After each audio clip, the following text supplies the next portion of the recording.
اخباركم ايه؟ يا رب كلكم بخير. النهارده وصفتنا هي وصفه القرص الطريه الفلاحي. القرص الفلاحي اللي كنا بنعملها زمان وبتتعمل من ايام الجدود كده، جميله جدا وطريه وهشه. هقول لكم على طريقتي فيها. هنعملها ساده وهنعملها كمان بالعجوه، وزي العجوه تفضل طريه معاكم حتى لو قعدت كذا يوم او عينتوها في الفريزر وطلعتوها تفضل بالظبط كانها لسه صبحه. نص كيلو من الدقيق، عندي ربع كوبايه من اللبن الدافي، ربع كوبايه سمسم، كوباية من الزبادي، نص كوباية قشطة، ونص كوباية زيت على زبدة. القشطة مهمة جدا، مينفعش تستغنوا عنها في القرص الطرية دي.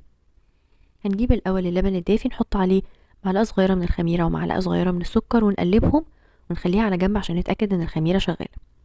هحط بقى الدقيق عليه بيكنج باودر، رشة ملح، معلقة كبيرة من البيكنج باودر والسمسم ورشة الملح وأقلبه.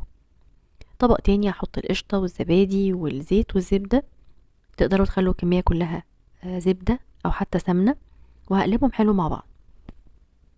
الخطوة دي مهمة لأنها بتدخل هوا فيها، فبتخلي قوام القرص بعد كده كمان كريمي وحلو قوي. هي بتبقى كريمي وبتخلي القرص تبقى هشة معاكم. الخميرة اشتغلت، هنزل بيها وهقلب كله مع بعضه كده، جاهزين ننزل الدقيق واحدة واحدة على المكونات السايلة. والقرص الطرية ما بتتعجنش، هي ولا بيتزا ولا مخبوزات، فمجرد ان احنا بس بنلمها. لو اتعجنت كتير هتطلع قريبة بقى من البيتزا، وقوامها من جوه هيبقى أشبه للمخبوزات أكتر. شوية بشوية هنزل الدقيق، أنا نص الدقيق ده استعملته كله، اتبقى في الآخر شوية هتشوفوهم يمكن معلقتين. مجرد ما اتلمت معايا كده خلاص بوقف، ما بعجنهاش ولا أي حاجة. طرية وريحتها من القشطة يا جماعة بجد رهيبة. هنسيبها بقى ترتاح لحد ما نجهز العجوة بتاعتنا. ده ربع كيلو من العجوة، حطيت عليه معلقة كبيرة من السمنة أو الزبدة، بتخليها تفضل طرية معاكم، كمان بتسهل تشكيلها. انتوا لو حطيتوا عليها زيت هتبقى سهلة في التشكيل برضو، بس ما بيبقاش نفس الطراوة بتاعة السمنة أو الزبدة لو حطيتوها عليه. هنشكلها كور صغيرة كده تبقى جاهزة جنبنا عشان لما نحشي على طول وبس. بعد ما ارتاحت هعملها كور حجم قد بعضه، حاولوا تخلوها مش كبيرة قوي. والكور دي انا بفضل مغطياها علشان الوش بتاعها ما ينشفش.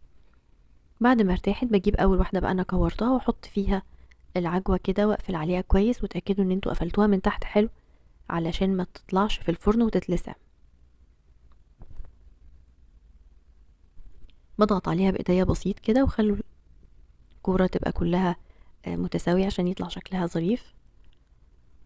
هرصها في الصينية، وبرضو لحد ما اخلص الكمية كلها خليكوا دايما مغطينها. انا حبيت بس اعمل فرق شوية ما بين اللي بالعجوة والسادة، فعملت بسكينة كده شرايح على الشكل اللي محشي عجوة. فرن بتسخن، هنحطها على الرف اللي في النص، بتاخد تقريبا 20 دقيقة. اول ما لونها يحمر من تحت شغلوا عليها الشواية، لو الفرن بيحمر من فوق وتحت يبقى خلاص، هي ما بتاخدش وقت خالص. هتلاقوا الريحة اصلا بتنادي عليكم. مش قادرة اقول لكم يا جماعة عاملة ازاي العجوة طرية. السادة بجد رهيبة مع جبنة مع اي حاجة، ملهاش حل. تقدروا كمان تخزنوها في علبة بلاستيك في التلاجة بتقعد كذا يوم. عاملين كمية كبيرة تقدروا تحطوها في الديب فريزر، ولما تطلعوها يدوب بس كام ثانية كده في الميكرويف هتطلع بالظبط كأنها لسه معمولة. مش هقول لكم على حلاوتها بجد، لما تجربوها هتعرفوا بنفسكم. الف هنا لاي حد فيكم هيجربها. ما تنسوش الفيديو لو عجبكم اعملوا لايك. لو لسه بتتفرجوا عليا لحد النقطة دي فانا حابة اشكركم جدا. الف هنا وشفا ليكم.